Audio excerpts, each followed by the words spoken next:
Halo teman-teman semua, kami dari kelompok 4 ingin mendiskusikan tentang subculture, families, and household.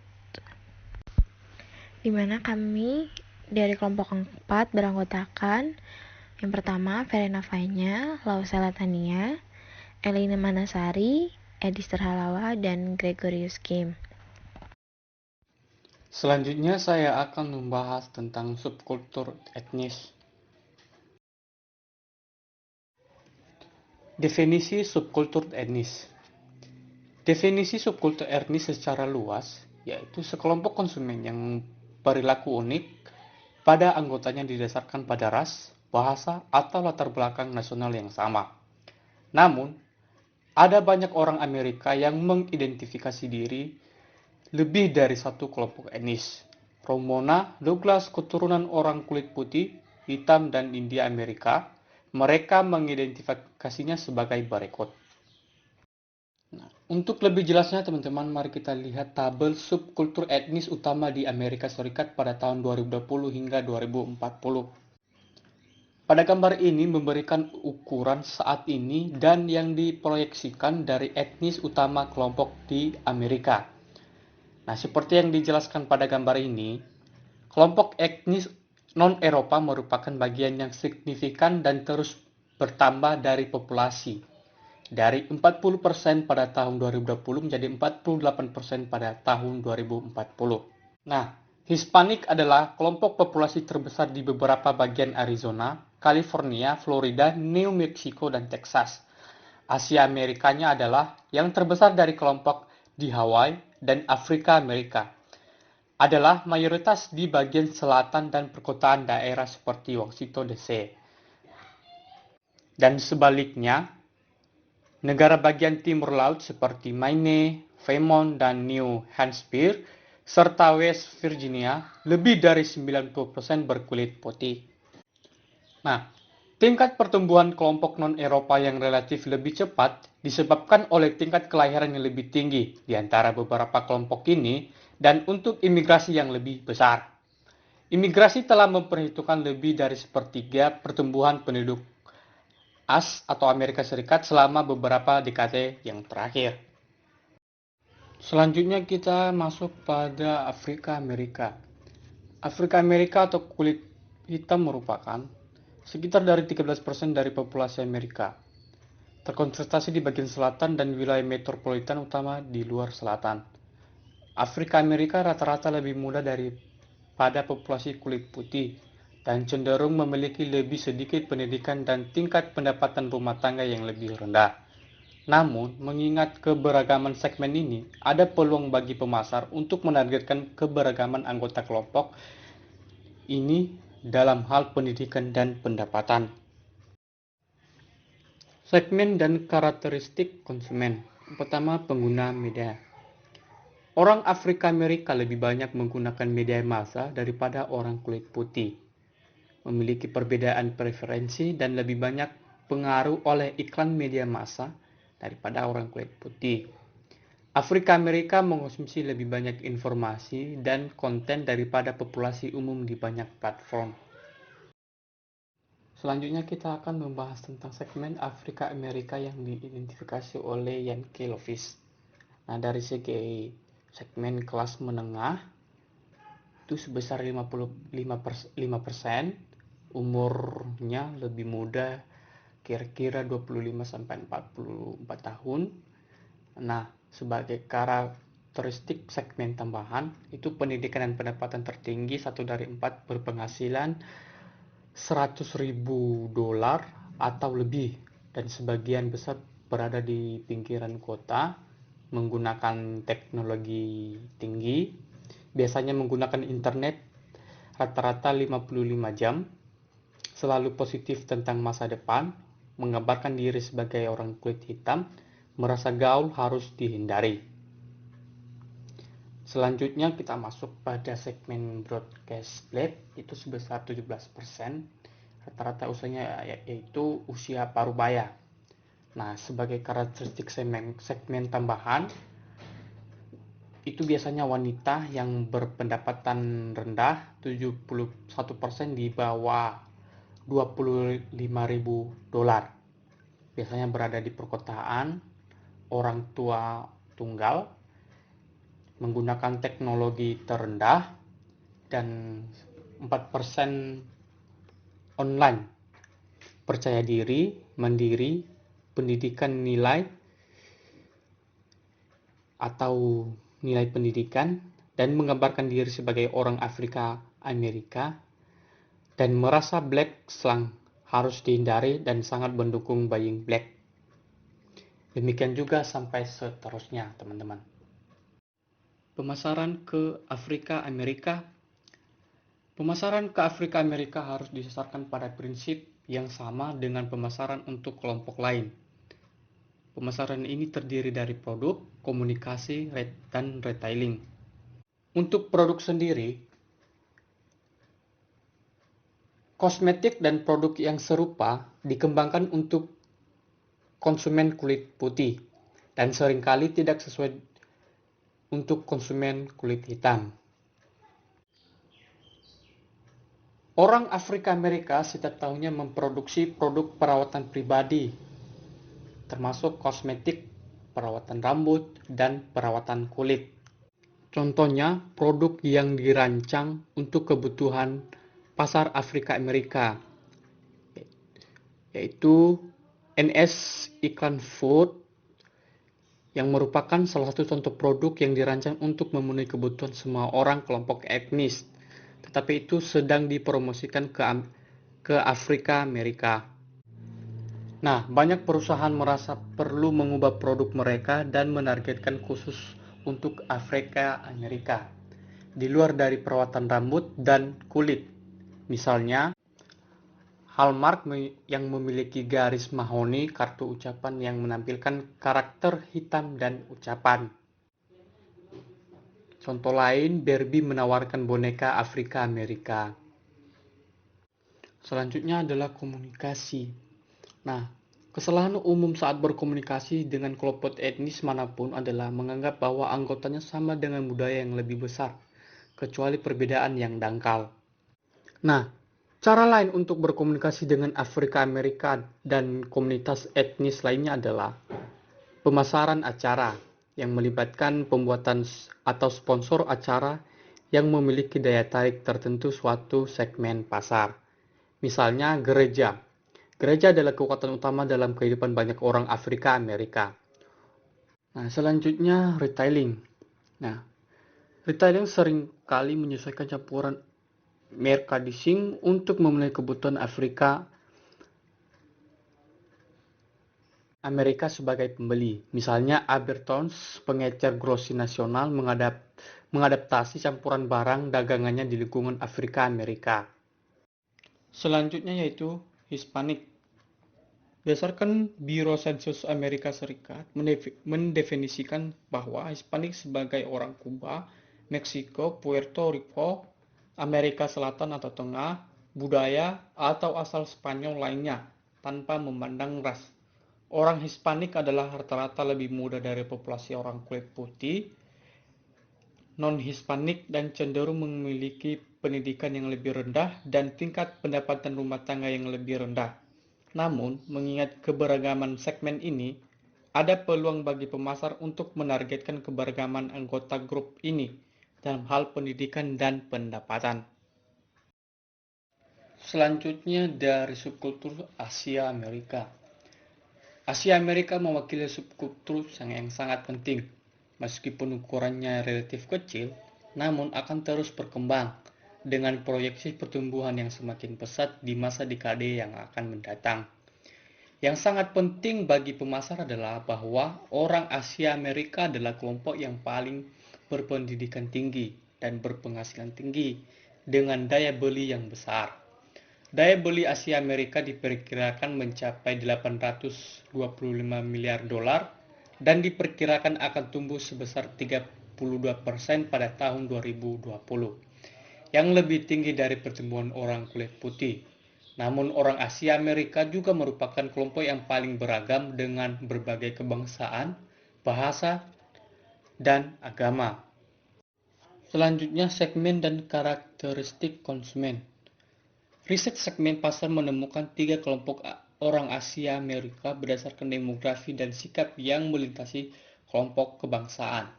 Kesamaan seperti itu bisa menjadi titik awal yang berguna saat merancang kampanye pemasaran, meskipun bahasa dan budaya simbol harus disesuaikan.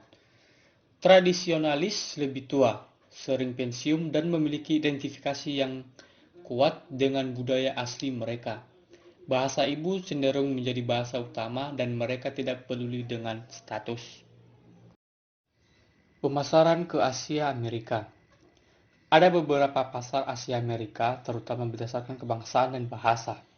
Masing-masing pada gilirannya dapat lebih tersegmentasi pada tingkat akulturasi, kelas sosial, generasi gaya hidup, dan variabel lainnya. Dan sementara ini menciptakan tantangan bagi pemasar. Daya beli kelompok ini dan berbagai segmennya semakin menarik bagi pemasar dan menyebabkan mereka untuk mengatasi ceruk pasar dengan produk yang kreatif, merchandising, dan pendekatan media. Penduduk asli Amerika. Jumlah penduduk asli Amerika, Indian Amerika, dan penduduk asli Alaska dalam sensus Amerika Serikat tergantung pada pengukuran yang digunakan. Biro Sensus yang melaporkan ada 3 nomor untuk penduduk asli Amerika. Yang pertama satu suku saja, yang kedua satu suku saja atau gabungan dengan suku lain, dan ketiga angka 2 plus digabung dengan ras lain. Selanjutnya masuk pada subkultur Amerika, India, dan Asia. Asia, India, dan orang Amerika terkonsentrasi di New York dan California dengan jumlah yang signifikan di New Jersey, Illinois, dan juga Texas.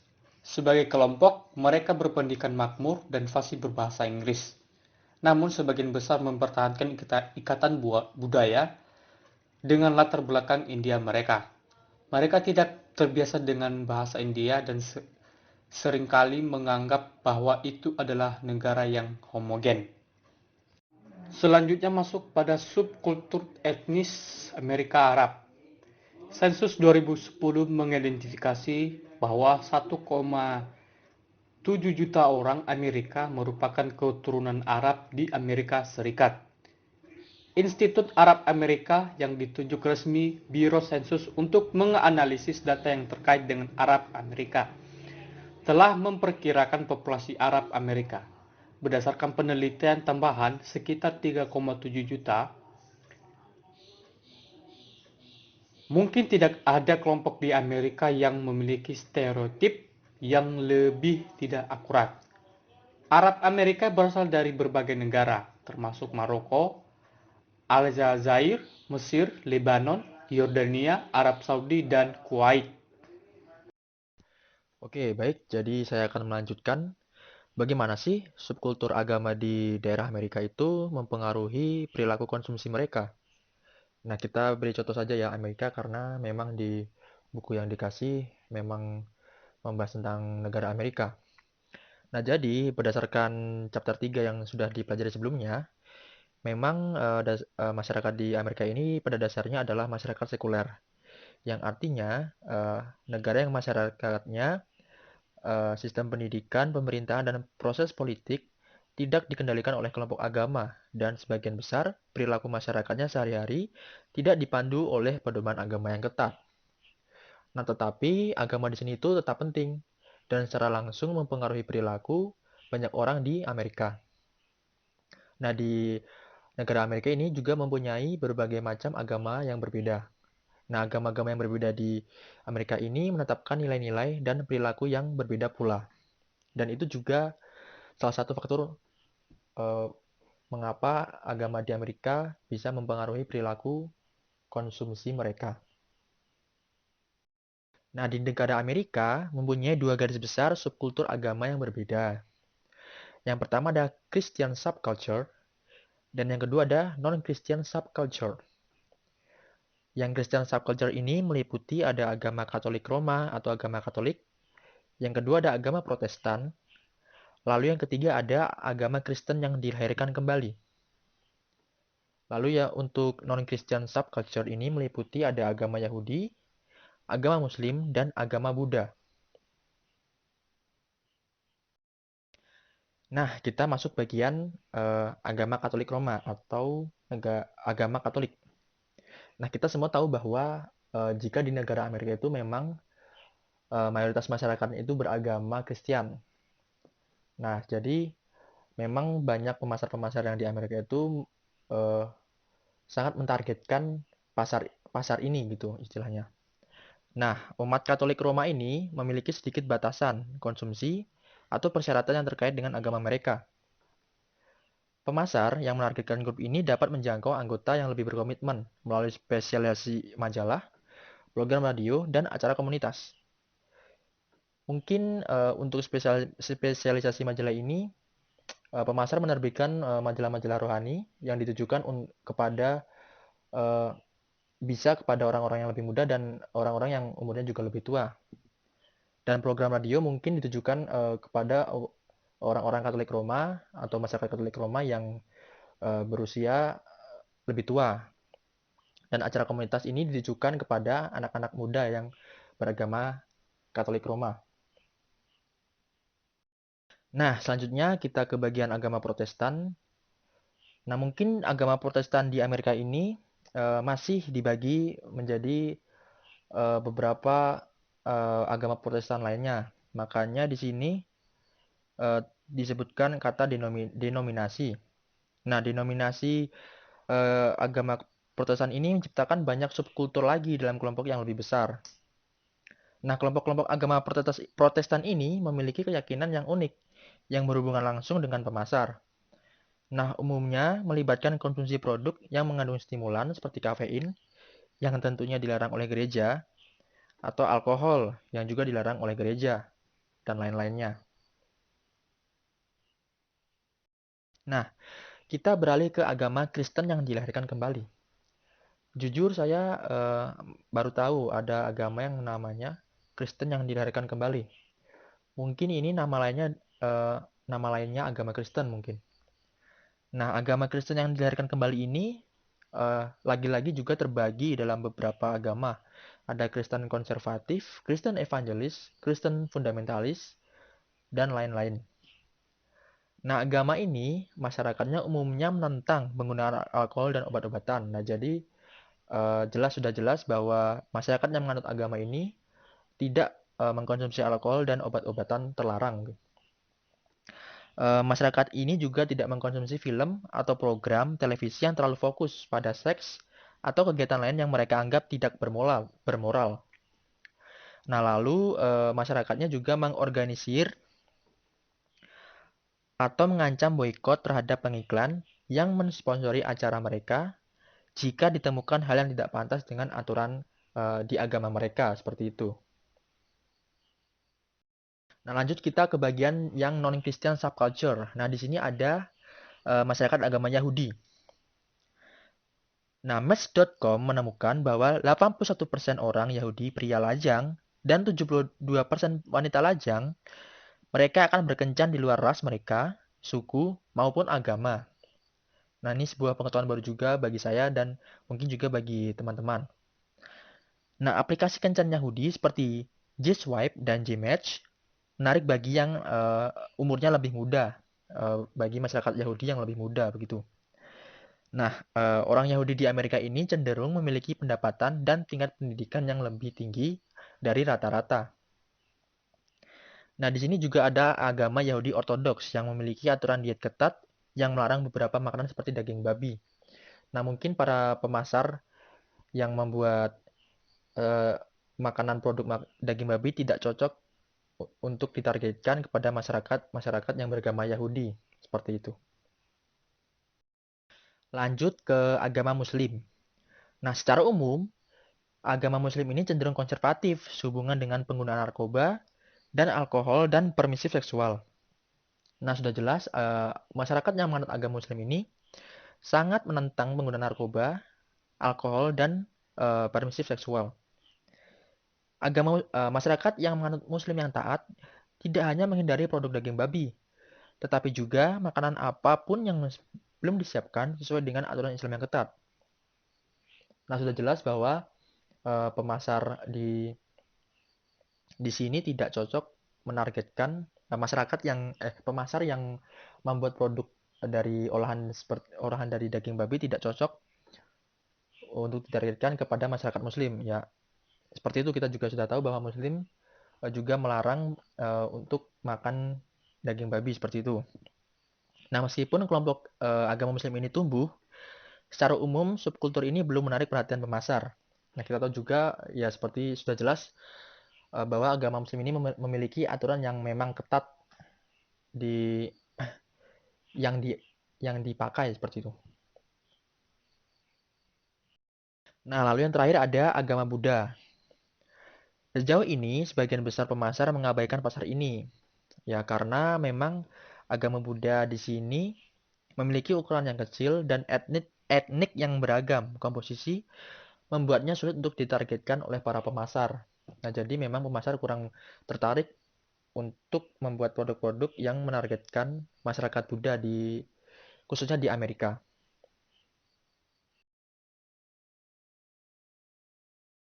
Nah, lalu kita lanjut ke subkultur daerah. Nah, subkultur daerah ini muncul sebagai akibat dari kondisi iklim, lingkungan alam dan sumber daya, karakteristik dari berbagai kelompok imigran yang telah menetap di setiap wilayah, peristiwa sosial dan politik yang signifikan. Nah, subkultur daerah yang berbeda ini menghadirkan banyak peluang dan tantangan bagi pemasar khususnya. Program pemasaran khusus atau regional umumnya lebih mahal daripada program standar atau nasional. Maka pemasar harus menyeimbangkan potensi peningkatan penjualan terhadap peningkatan biaya.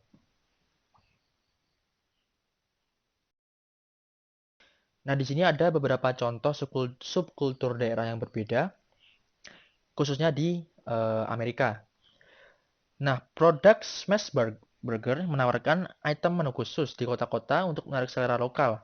Misalnya, topping pada Smash Burger San Diego termasuk alpukat, ketumbar segar, dan krim asam. Sedangkan acar goreng dengan saus peternakan dijual di Tulsa, Oklahoma.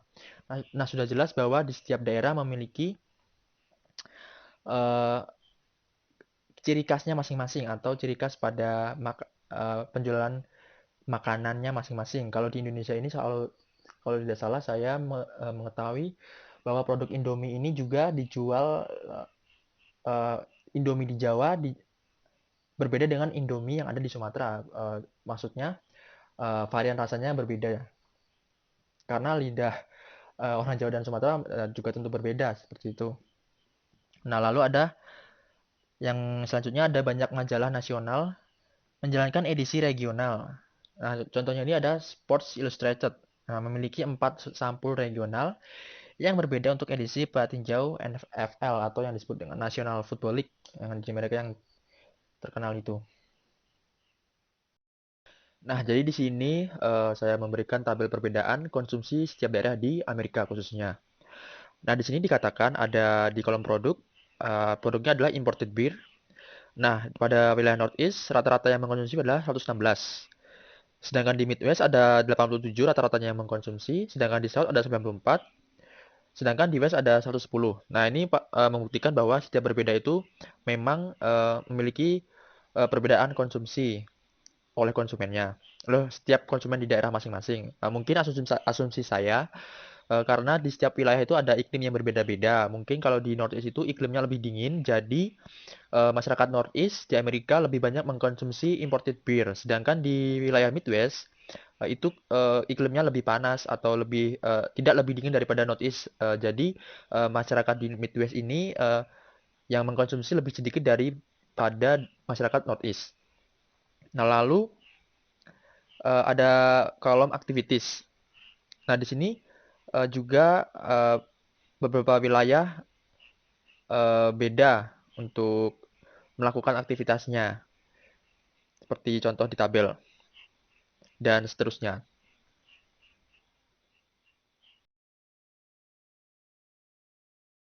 Oke teman-teman, sekarang kita bakal ngebahas tentang The American Society. Nah, topik yang kita bakal bahas pertama ini adalah sifat dan pengaruh rumah tangga di Amerika ya teman-teman. Nah, untuk topik yang pertama yaitu pengaruh rumah tangga atau influence of households ya teman-teman ya. Nah, rata-rata pola konsumsi rumah tangga itu tidak bisa menjadi pola konsumsi individu yang mandiri. Kenapa? Karena pola konsumsi di dalam rumah tangga itu saling berkaitan atau saling memutuskan satu sama lain. Maksudnya apa tuh saling memutuskan? Oke, kita kasih contohnya teman-teman ya. Misalkan nih teman-teman mau beli buku atau memutuskan untuk mau beli motor atau baju. Nah, biasanya teman-teman kan secara tidak langsung nih pasti nanya nih ke orang tua teman-teman, kira-kira boleh nggak sih kita beli ini gitu. Nah, terus sama juga orang tua, misalkan ada sepasang suami istri ya teman-teman ya. Itu si suaminya atau si bapaknya ini minta izin nih mau beli mobil ke istrinya. Jadi itu saling memutuskan satu sama lain. Boleh nggak ya kira-kira kita beli ini gitu. Pola konsumsi rumah tangga tuh seperti itu teman-teman. Jadi harus bertanya dulu ke satu pihak dari keluarga kira-kira boleh nggak ya kita beli barang ini. Nah, rumah tangga sendiri kan adalah unit konsumen dasar nih. Oleh karena itu, biasanya beberapa unit konsumsinya itu juga tidak bisa maksudnya biasanya tuh lebih sering dipakai sama sekeluarga ya teman-teman ya. Mungkin kecuali barang pribadi, mungkin lebih dominan biasanya barang-barang yang dikonsumsi di rumah tangga itu biasanya bisa dipakai sekeluarga, misalkan kayak sabun mandi, mungkin mobil, kendaraan yang kita punya, rumah, terus alat-alat masak atau dan sebagainya. Begitu teman-teman. Oke teman-teman, di sini kita bakal ngebahas tentang type of household atau tipe rumah tangga. Nah, kita ambil nih. Kita mendefinisikan terlebih dahulu nih, apa sih arti rumah tangga? Nah, kita ambil sumber dari Bureau Census di Amerika Serikat ya.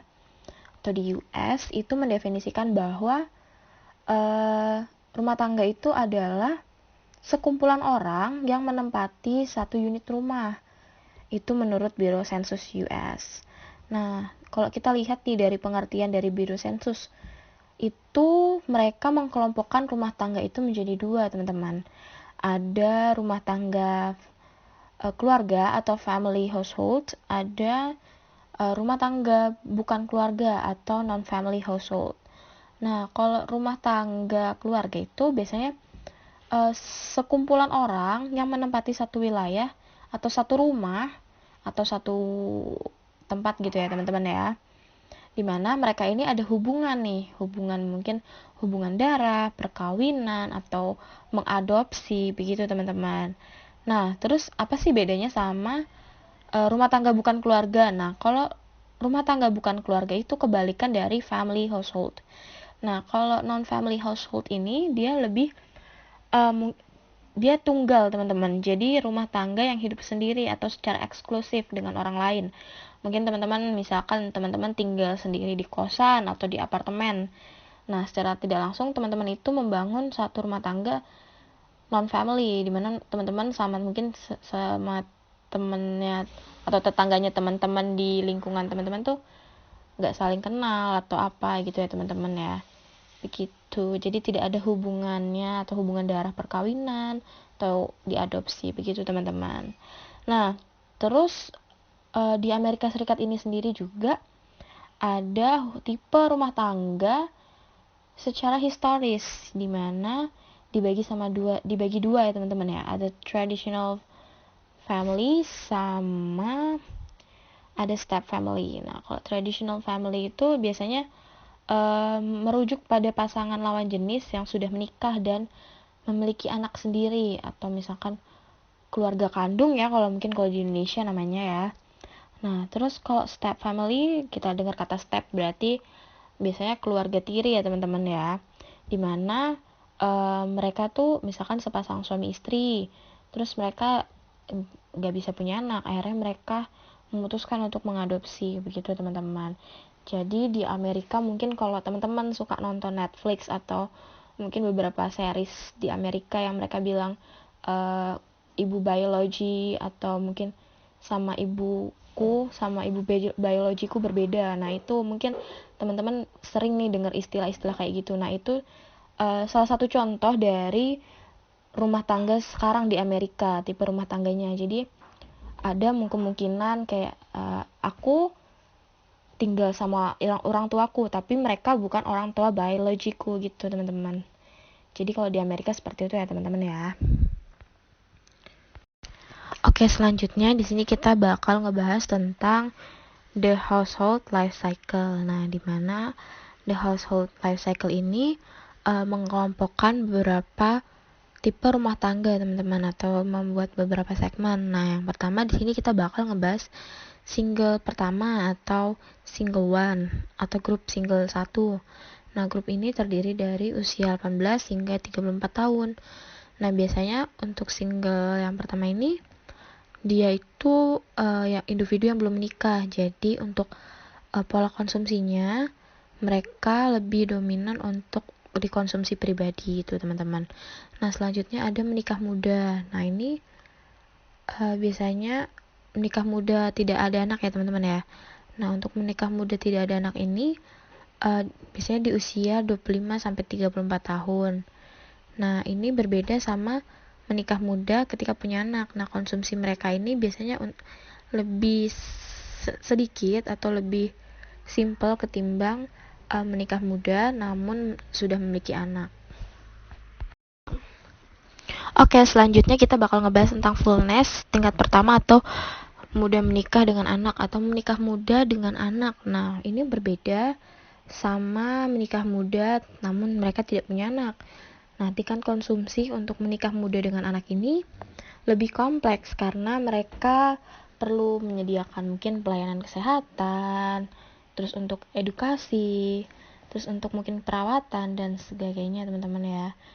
Karena kalau kita lihat lagi kompleksnya itu mungkin dari ini, karena mereka punya anak itu, terutama kan untuk usia muda itu biasanya anaknya masih kecil-kecil ya, masih bayi, jadi lebih banyak konsumsinya. Terus untuk selanjutnya kita bakal ngebahas tentang single parent tingkat pertama, yaitu ada young single parent. Nah, di Amerika sendiri itu hampir 40% anak lahir tanpa seorang ayah, biasanya ibunya tidak menikah. Nah, untuk kasus seperti ini kalau kita lihat lagi pola konsumsinya juga berbeda mungkin sama anak yang terlahir punya ayah, karena mungkin dari segi pendapatan dan segala macamnya itu mungkin menjadi faktor konsumsinya berbeda begitu teman-teman.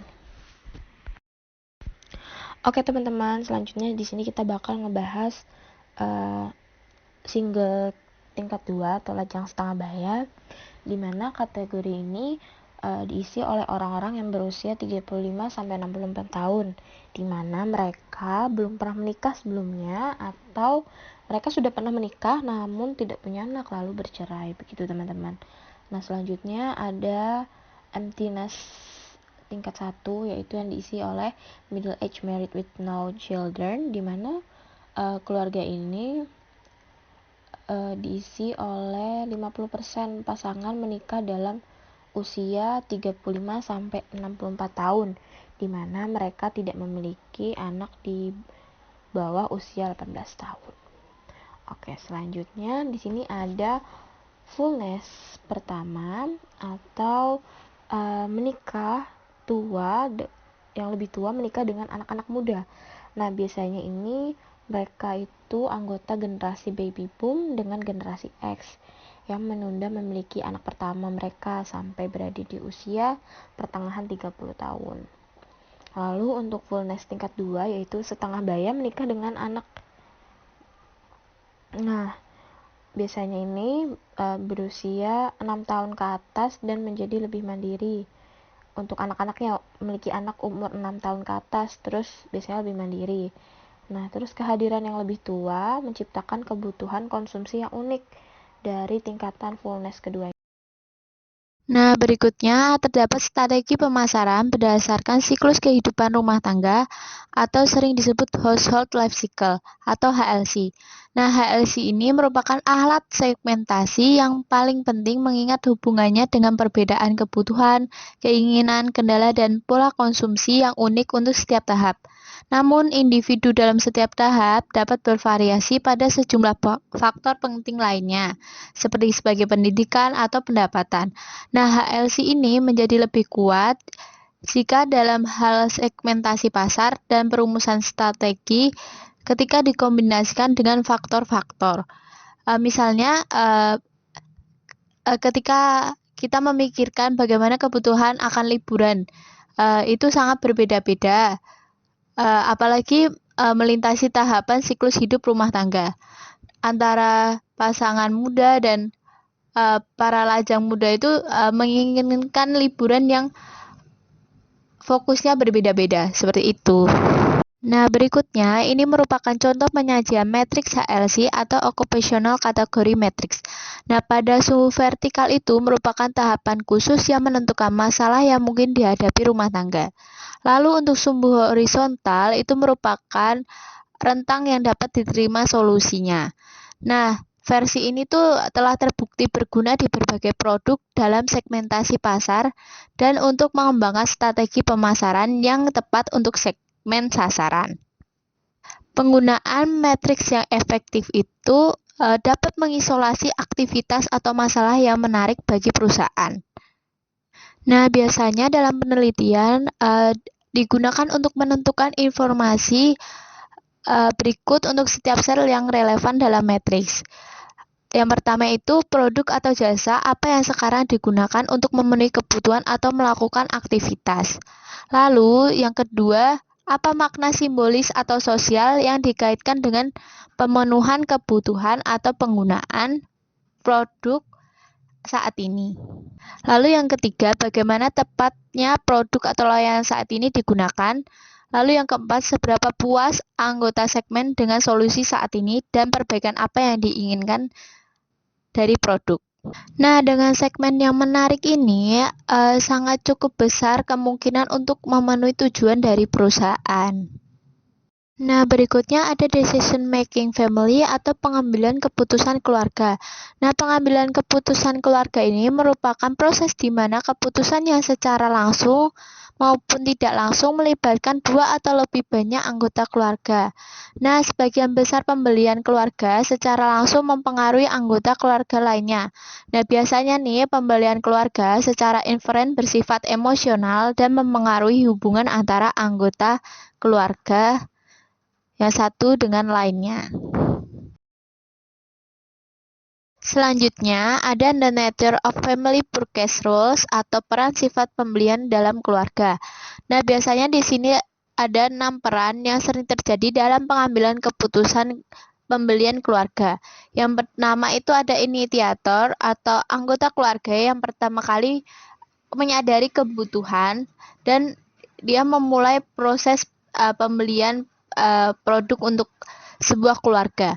Nah, yang kedua ini yaitu information gatherer atau individu yang memiliki keahlian dan minat dalam bidang pembelian tertentu. Nah, biasanya ini individunya ini kayak mempunyai pendapat yang berbeda dan dia mencari informasi pada waktu yang berbeda dan aspek pembeliannya juga berbeda.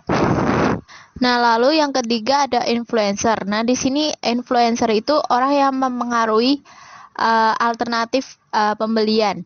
Nah, kayak seperti kriteria yang dipertimbangkan dalam melakukan pembelian dan pilihan akhir dalam melakukan pembelian.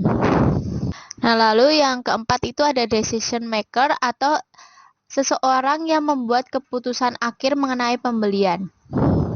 Lalu yang kelima ada purchase atau anggota keluarga yang benar-benar membeli produk atau dia yang melakukan pembelian pada suatu waktu setelah diputuskannya keputusan akhir ingin membeli apa. Lalu yang keenam itu ada user. Ya, user ini adalah orang yang menggunakan produk yang dibeli. Nah, berikutnya ada determinant of family purchase rules atau peran penentu pembelian dalam keluarga. Nah, di sini anggota keluarga itu saling berinteraksi dalam mengambil keputusan pembelian. Nah, hal tersebut bergantung pada budaya dan subkultur di mana keluarga itu berada, spesialisasi peran anggota keluarga yang berbeda, tingkat keterlibatan masing-masing dalam bidang produk yang menjadi perhatian, dan karakteristik pribadi dari anggota keluarga itu sendiri. Nah, di bawah ini merupakan contoh yang menunjukkan ketika pendapatan suami lebih besar, pendapatan istri lebih besar, dan pendapatan suami dan istri saling sama-sama besar. Nah, semakin tinggi pendidikan dan pendapatan seorang istri, maka semakin dia akan berpartisipasi atau mendominasi dalam keputusan yang besar. Lalu, selain itu, sifat agresif, kepercayaan dalam mengendalikan situasi sendiri, dan kepatuhan juga memengaruhi kekuatan keputusan dalam keluarga. Selanjutnya ada conflict resolution. Nah, di conflict resolution ini ada 6 pendekatan dasar yang digunakan individu untuk menyelesaikan konflik pembelian dalam keluarga. Yang pertama itu ada bargaining atau tawar-menawar.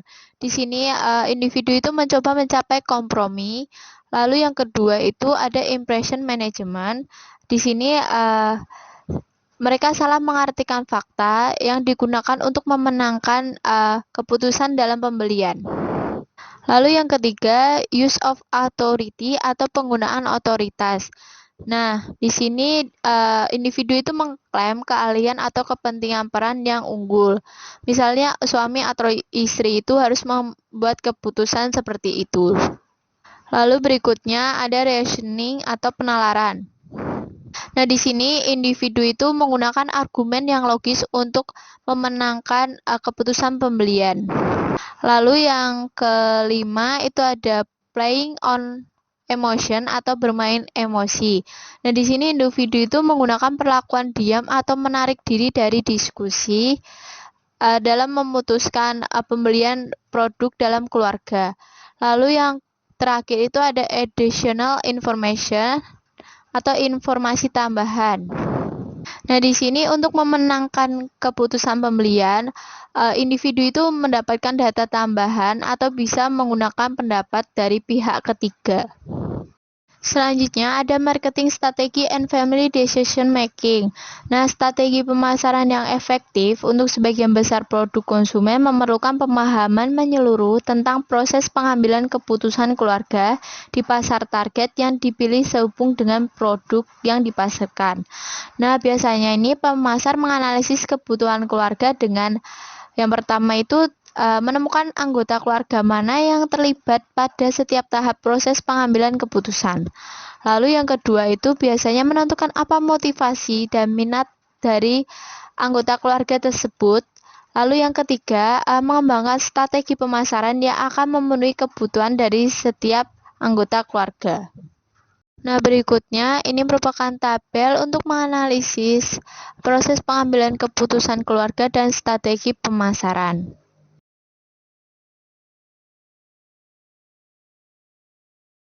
Sosialisasi konsumen. Keluarga menyediakan kerangka dasar di mana sosialisasi konsumen terjadi.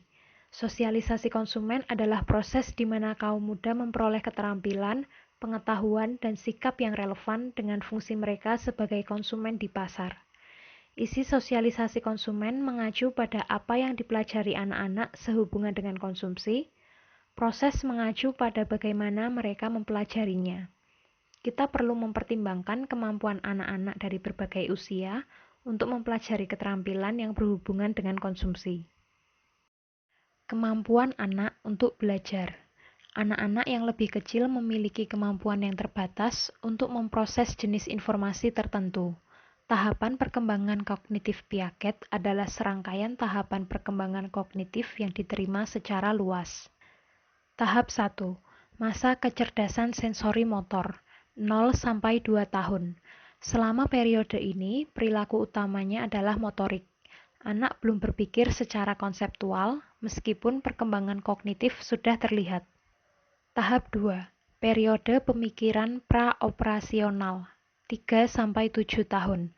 Periode ini ditandai dengan perkembangan bahasa dan perkembangan konseptual yang pesat. Tahap 3.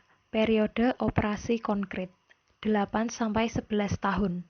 Selama tahun-tahun ini, anak mengembangkan kemampuan untuk menerapkan pemikiran logis pada masalah konkret. Tahap 4, periode operasi formal, 12-15 tahun. Selama periode ini, struktur kognitif anak mencapai tingkat perkembangan terbesarnya, dan anak menjadi mampu menerapkan logika pada semua kelas masalah. Perubahan kemampuan anak-anak untuk memproses informasi seiring bertambahnya usia menghadirkan tantangan bagi orang tua yang berusaha mengajari anak-anak mereka perilaku konsumsi yang tepat. Ini juga menimbulkan masalah etis dan praktis bagi pemasar. Keterbatasan kapasitas belajar anak-anak adalah dasar dari regulasi substansial periklanan untuk anak-anak. Isi sosialisasi konsumen. Isi pembelajaran konsumen dapat dipecah menjadi 3 kategori: keterampilan konsumen, preferensi terkait konsumsi, dan sikap terkait konsumsi. Yang pertama, keterampilan konsumen. Keterampilan konsumen adalah kemampuan yang diperlukan agar pembelian terjadi seperti memahami uang, penganggaran, evaluasi produk, dan sebagainya. Seorang anak harus belajar cara berbelanja, cara membandingkan merek serupa, cara menganggarkan pendapatan yang tersedia, dan sejenisnya. Yang kedua, preferensi terkait konsumsi, yaitu pengetahuan, sikap, dan nilai yang menyebabkan orang melekatkan evaluasi yang berbeda terhadap produk, merek, dan gerai retail. Misalnya, beberapa orang tua melalui komentar dan pembelian mereka dapat mengajarkan anak-anak mereka bahwa Louis Vuitton adalah nama merek yang bergengsi dan merek yang bergengsi itu diinginkan. Informasi tentang prestis Louis Vuitton ini tidak diperlukan untuk melakukan pembelian yang sebenarnya atau keterampilan konsumen, tetapi sangat penting dalam memutuskan untuk melakukan pembelian dan dalam memutuskan apa yang akan dibeli atau preferensi terkait konsumsi. Yang ketiga, sikap terkait konsumsi, yaitu orientasi kognitif dan afektif terhadap rangsangan pasar seperti iklan, tenaga penjualan, jaminan, dan sebagainya. Misalnya, anak-anak dapat belajar dari orang tua atau anggota keluarga lainnya bahwa Anda mendapatkan apa yang Anda bayar. Ini akan mengarahkan mereka untuk mengasumsikan hubungan harga dan kualitas yang kuat.